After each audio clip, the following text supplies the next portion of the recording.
Your iPhone 4 for notifications only. Got an iPhone 4. You can hear me.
Senator JD Vance.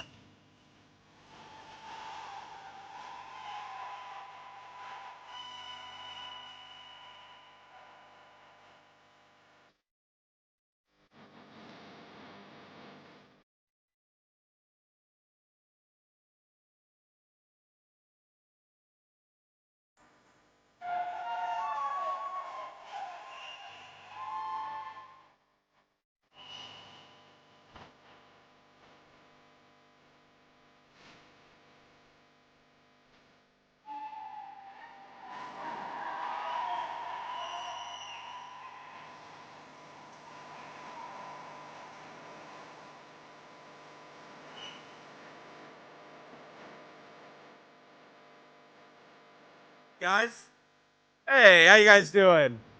Wow, it is great to be here in Kenosha. Thank you.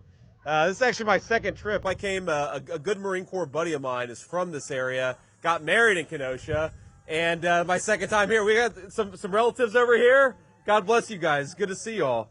Well, we're here to celebrate law enforcement and to celebrate, more importantly, the good job that they do and how it benefits every single person in our community. And I think, unfortunately, we have a very stark contrast between two approaches to police and two approaches to public safety in this race. We have Vice President Kamala Harris, who's really the acting president, because, we know Joe Biden isn't home, so somebody's calling the shots, and I guess it's Kamala. And what we have in Kamala Harris is a person who has said that she wants to defund the police. Do we want to defund the police out there? This is a person who wants to change the laws around violent criminals so that people who commit sex crimes with minors would not be categorized as violent offenders. Do we think that's a good idea? No, absolutely not. It's not a good idea. Now, by contrast, we have President Donald J. Trump, who supported police, who backed the blue, and who made it easier for police to do their jobs. And remember, this is not just about making it easy on our police. That's not the most important thing. The most important thing is that when we make it easy on police, we make it so that every child in America has access to a basic right, which is public safety in their neighborhoods. And ladies and gentlemen, I grew up in a family that did not have a whole lot of money, that often had we had sometimes a rough neighborhood. But we were lucky enough to grow up in a country that believed that public safety was the birthright of every American citizen, rich or poor, and we supported our police in carrying out that mission of public safety. I remember, actually, I think I was probably 11 or 12 years old, and my mom struggled with addiction, and she was having a particularly tough episode, and I called the local police in Middletown, Ohio.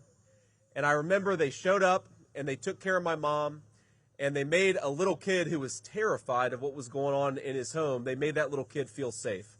And I think about what situation would I have been in, and what situation our country would be in if we take away every child's right to public safety. And that's unfortunately what the Democratic leadership is proposing in this country.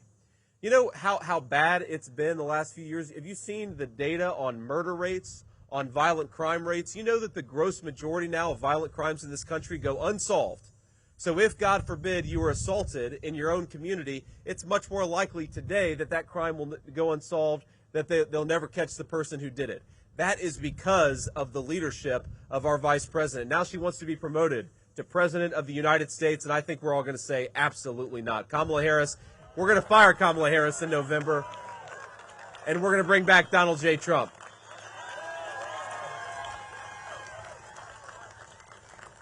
Now, before I move on here, I want to bring up a couple of folks, a couple of great public servants here in the state of Wisconsin. And by the way, we're going to win Wisconsin in November. I feel as confident about it as I ever have been. And you guys are going to make it happen. But I want to have just a couple of people say a few things here. And I'm going to start here with Pete Dietz, the president of the Kenosha Professional Police Association. I'd love, Pete, if you would, come and say just a few words about what's going on here today. Where's Pete? There he is. All right, Pete, come on up here. All right, everybody, please give a round of applause for Pete Dietz.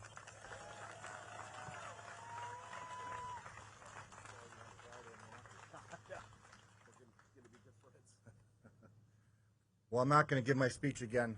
He'll have to check it out on the TV. But the Board of Directors of the Kenosha Professional Police Association are proud to endorse President Donald Trump and Senator JD Vance.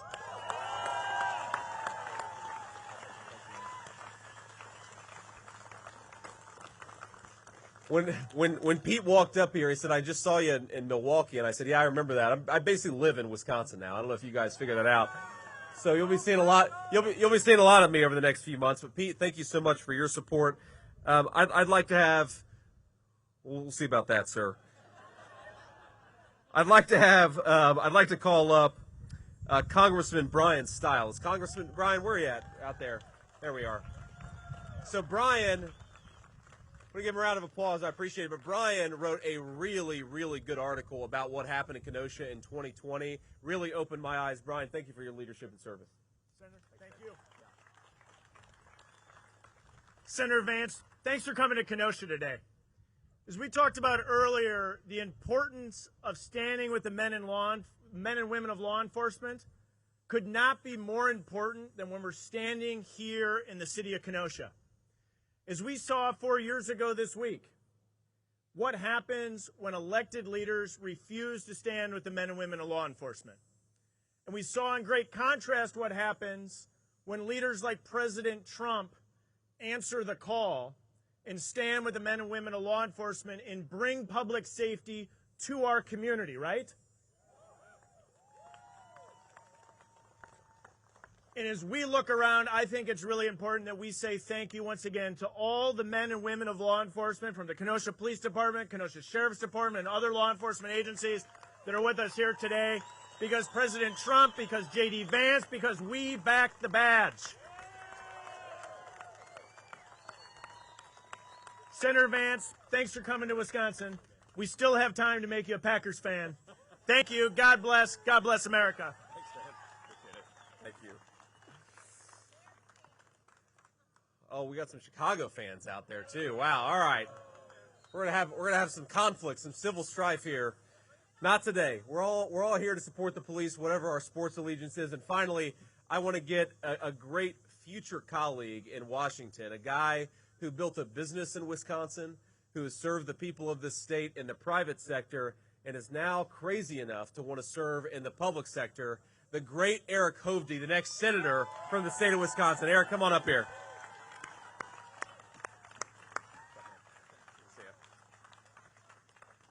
Well, as I walk through, Kamala Harris has failed at every single role that she played, from state AG or DA for San Francisco, or as senator, pushing the dumbest idea, defund the police.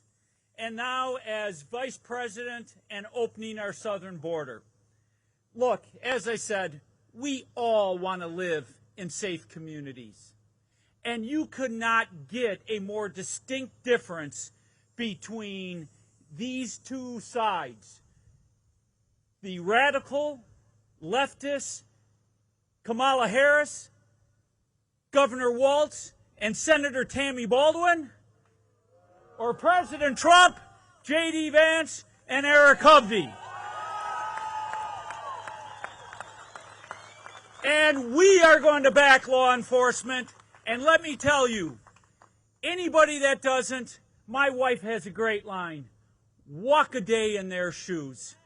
They go out every day to defend our communities, defend you, put risk of their own personal safety. So walk a day in their shoes. I support law enforcement. President Trump, JD Vance will always have your back, and we will never incorporate such a crazy idea as defund the police. So let's restore our safety, bring back this wonderful country, and thank you, Vice President, soon to be Vice President Vance.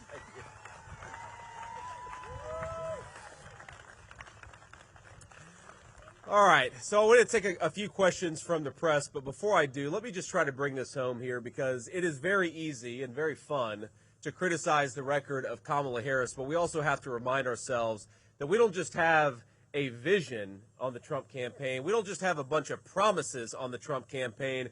We have got 4 years of Donald Trump's successful leadership that brought public safety to our streets, and that is something to celebrate and look forward to. So here is President Trump's solemn promise to our law enforcement community and all of us who benefit from their sacrifices and their public safety. It is simple. We are going to end sanctuary cities in this country. We're going to bring back pro-law enforcement cities. We are going to deport the violent, illegal aliens that have come into this country over the last few years. No more free rides. no more amnesty.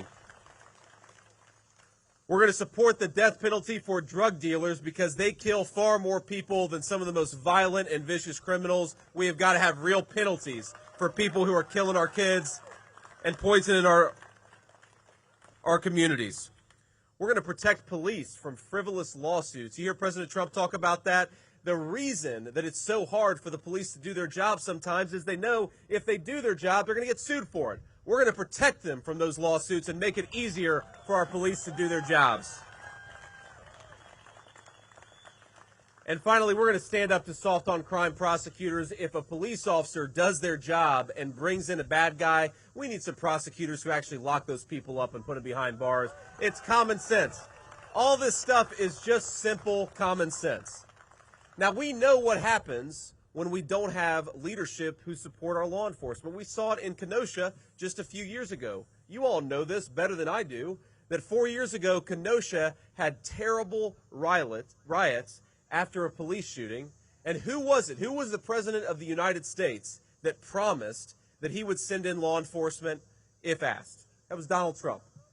Who was it that pacified the streets of Wisconsin and ensured that those riots didn't spiral out of control and burn down the entire city? That was President Donald J. Trump. And of course, we know the governor didn't initially want the support from President Trump, but after a couple days of those riots, he relented and did the smart thing and allowed President Trump to send federal support. Without that, I really think that Kenosha would still be recovering from those terrible riots today. But today, look, we're in a beautiful place, and it's a beautiful town, and we can thank President Trump's leadership and also the law enforcement who did their jobs and did it well. God bless you guys. Thank you so much. Now, I will always have the back of law enforcement. Let's bring up our reporters here to ask some questions. I will always have the backs of law enforcement. I will always support our police officers because I know what it's like, again, to be a kid who can't even believe and can't even rely on public safety. I want every single child in this country, whether they're rich or poor, whether they grow up on the right side of the tracks or the wrong side of the tracks, every child deserves to have public safety, and that's what we're going to do when Donald J. Trump is president. God bless you guys. Thank you all for coming out. Semper Fi, thank you to these great public servants. Let's get Eric Hovde across the finish line, and let's make this country great again. God bless you guys. And what I'll do here is I'd love to start out, thank you, ma'am. I'd love to start out with local Wisconsin reporters and take a few questions from the local reporters. And then if we've got time afterwards, we'll take some questions from the national folks. So if you're a local reporter, please raise your hand. Ma'am? Hi, Senator. Thank you for your time. It's Mary Jo Ola with TMJ4 News here in Milwaukee. You were just in Milwaukee a few days ago, now in Kenosha. Can you just talk about how much of a priority Wisconsin is to the Trump campaign and where are you headed next in Wisconsin? Well, look, I just like Wisconsin a lot, right? So I'm going to spend a lot of time with you fine people. But obviously, politically, Wisconsin may be very well the most important state in the country come November. And we believe that. We know that. All the polling says it. But most of all, you feel it on the ground. Look, Wisconsin is a state that I think has really suffered from two failures of the Kamala Harris presidency, vice presidency. The first is Wisconsin is a great and proud manufacturing state with a lot of skilled craftsmen and a lot of people who work with their own hands, make things with their own hands, and they know that with Kamala Harris's policies that raise the cost of energy, you're shipping a lot of good manufacturing jobs off to China. President Trump and I believe we ought to keep those manufacturing jobs right here in Wisconsin. Let's do it with Wisconsin workers, and let's produce prosperity for the whole country. And the second thing is, you saw it with the riots in Kenosha in the summer of 2020. Wisconsin has suffered when you don't have good, smart, pro-public safety leadership. And that's what Donald Trump and I want to bring back to the White House is back in the blue, supporting our police officers and making sure that public safety is the birthright of every American citizen. I think that message, that shared economic and public safety message, is going to bring Wisconsin home to Republicans in 2024, and it's going to make Donald Trump the President of the United States again. So, yes, it's very important. I also say, when my kids came up here for the RNC convention 4 or 5 weeks ago, the one place they really wanted to go was the Cheese Castle. So, if you've all, how many of you have been to the Cheese Castle? All right, good.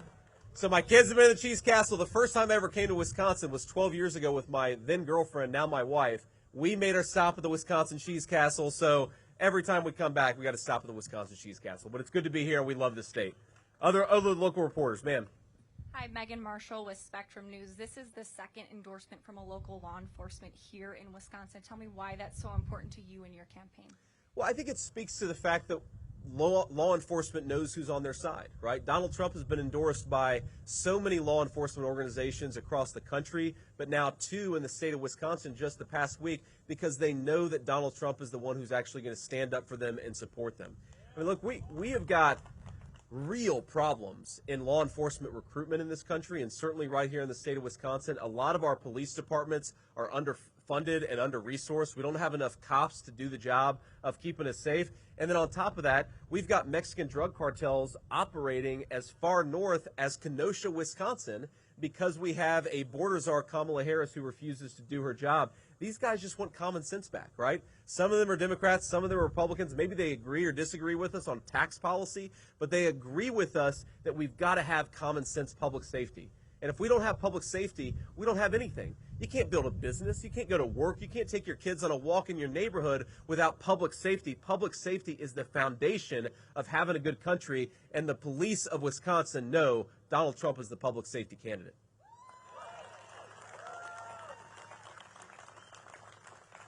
A few more locals, ma'am, yes. Yeah, I'm Hannah Hilliard with Channel 12 from up in Milwaukee. Obviously, there is a big event happening not too far away from here over in Chicago. Did you catch any of the DNC tonight, or last night? If you did, what were your immediate thoughts? Well, my immediate thoughts were all the people booing. I agree with them. That was my response to it, was boo. I watched little bits and pieces of it. We were out campaigning yesterday, so I got home to Cincinnati a little on the later side yesterday, so I watched some of it. I will say just the contrast between the public safety policies of Kamala Harris and Donald Trump is really striking, and it's almost a joke to me that they held it in Chicago, which has become the murder capital of the United States of America thanks to very failed Democrat leadership.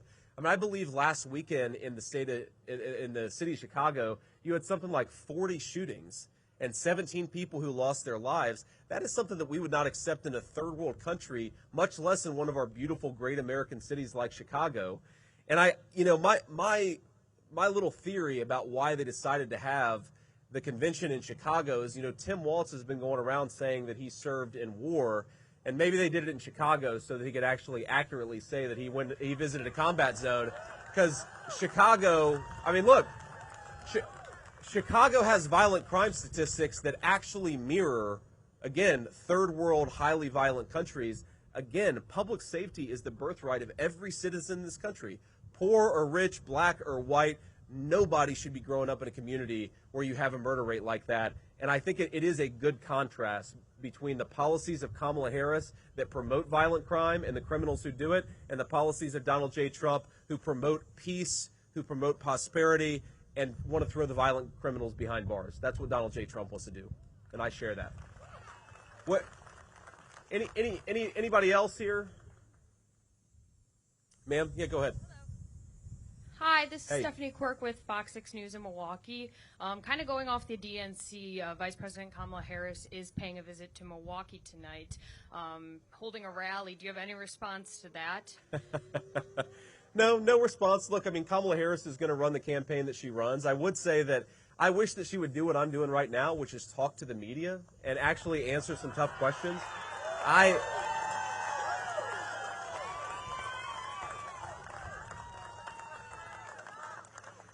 mean, if you think what I'm doing here right now, what am I asking? The question I'm asking is for the fine people gathered to vote for me to be their vice president of the United States. What an awesome responsibility, and what an incredible thing that I'm asking them to do. Now, Kamala Harris is going around asking people to be their president of the United States, but she won't answer a single tough question, and she won't interact with the American people unless there's a teleprompter standing between them and her. And I think that's crazy. And I think that what the media has got to start doing is it's got to start saying, look, if Kamala Harris is not going to stand and answer some tough questions, we're going to stop giving her this fake fawning coverage. Demand that she do what any president has had to do, which is answer some tough questions. But look, her argument, I can't get over this, because you watch her rallies, and Kamala's argument is something that I could not stay with a straight face. She stands there and says on day one, she's going to tackle the housing affordability crisis in our country. On day one, she's going to tackle the grocery affordability crisis in our country, and they are crises. Well, Kamala, day one was 3.5 years ago. You've been the vice president for 3.5 years. What the hell have you been doing for all that time? So for the people in Milwaukee who are going to go to her rally or going to listen to what she says, I just ask them, if she has such good ideas for how to bring down the cost of food and groceries and housing, why doesn't she do it now? She's the vice president. Not talk about what she's going to do in 6 months. Do it now, because she's got the power right now. Thank you. Any other locals? Okay, we'll do a couple nationals, and then we got to hit the road. Go ahead, ma'am. Senator Merrill Cornfield from the Washington Post. I have a policy question for Great. you. We don't want to talk about policy? So my question is, before you were in the Senate, there was the vote on the Violence Against Women Act. And one of the hiccups with negotiating that bill was, should people who are convicted of stalking be able to possess firearms? What do you think about that? Well, look, I think that we certainly don't want violent criminals to have access to weapons. And that includes people, I think, who have been convicted of stalking. But I think it's important to say convicted. And what a lot of those of us who are pro-Second Amendment, what we don't want is, we don't want somebody to have their gun rights taken away when they haven't actually been in a court of law, right? Whether it's a First Amendment right, a Second Amendment right, any right, you are entitled to due process in this country. And so the criticisms that I've seen of that are not that certainly people who are convicted of a crime, they should not be able to carry a firearm. But people who have not gone through due process, they still have their rights, whether First Amendment, Second Amendment, whether walking around liberty or other rights. And I think that's an important distinction here between our approach and the Democrats' approach. We don't believe in the Republican Party that you should take people's rights away unless they've gone through a court of law. Hi, Senator. Kit Maher, CNN. I know Donald Trump has been reported. She's one of the good CNN reporters. There's like two of them. She's okay. Back to my question. So Donald Trump has enlisted the help of Tulsi Gabbard to prep for his debate. I'd like to know how you were prepping for a debate with Tim Walz, who has described himself as a bad debater. Who's helping you, and how are you prepping? Well, I found a good friend from back home who embellishes and lies a lot, and I'm having him stand in for Tim Walz. That's what we're doing during our debate. But look, all kidding aside, what we're going to do is we're going to focus a lot on policy, right? The way that I'm trying to prepare is to try to make sure that we're prepared to answer the American people's questions on how we're going to make their lives better, how we're going to make their communities safer, how we're going to bring back prosperity and low prices to the American economy. And we're going to focus on policy, and then obviously we're going to answer whatever questions the moderators have. That's how we're focusing. And by the way, just on President Trump, we have to remember, Tulsi Gabbard was a Democratic congresswoman just a few years ago. She ran against Kamala Harris back in 2020, and now she is firmly behind the Trump-Vance ticket. We're actually the ticket that is supported by common sense people across the spectrum. I think Tulsi Gabbard, you saw her, she basically ended Kamala's campaign on the debate stage, so she's a hell of a debater, but she's also one of these people who believes in some common sense things, like we shouldn't send America's sons and daughters off to fight in stupid wars, right? Amen to that, Tulsi. And I think it's really telling that the campaign that has brought a lot of Democrats and Republicans and independents together, it's the campaign of Donald J. Trump, and that's very important. We'll do one more question. Sir. Hey, Senator. Zach Alishak, Washington Examiner. I had a question. Last year, you got a lot of attention for visiting striking UAW members in Ohio. Last night, Sean Fain attacked you at the DNC and Donald Trump. Do you believe the party's going to attract more union voters this cycle, and kind of what's the strategy to do that? Look, I think that my message to Sean Fain and any other leader of the labor movement would be, who is the campaign? Which campaign is actually going to protect the jobs of American workers, union and non-union alike? It's the campaign of Donald J. Trump. So sign up, get involved, and support the candidate that's actually going to protect your jobs. Now, Sean Fain, he'll go on TV and say that a majority of his membership is going to actually back Donald Trump. Why are a majority of auto workers going to back Donald Trump? The same reason a majority of American manufacturers across the spectrum are going to back Donald Trump, because he's the one who wants to protect their job. He's the one who's saying, if the Chinese want to use slave labor and then import stuff into our country, we're going to put tariffs on the stuff they make with slave labor, and we're going to protect the jobs of American workers.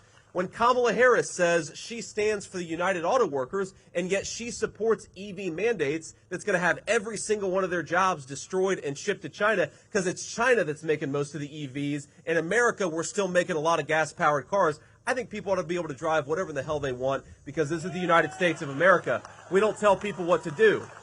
But importantly, if we don't tell people what to do, they're going to be able to buy cars that are made in America with American workers doing the jobs. And that is why I think we're going to win the majority of union and non-union workers in this country. Whatever Sean Fain says, if he listens to his membership, they're behind Donald J. Trump. And, of course, there are a lot of other workers who aren't just auto workers who are exactly the same position. All right.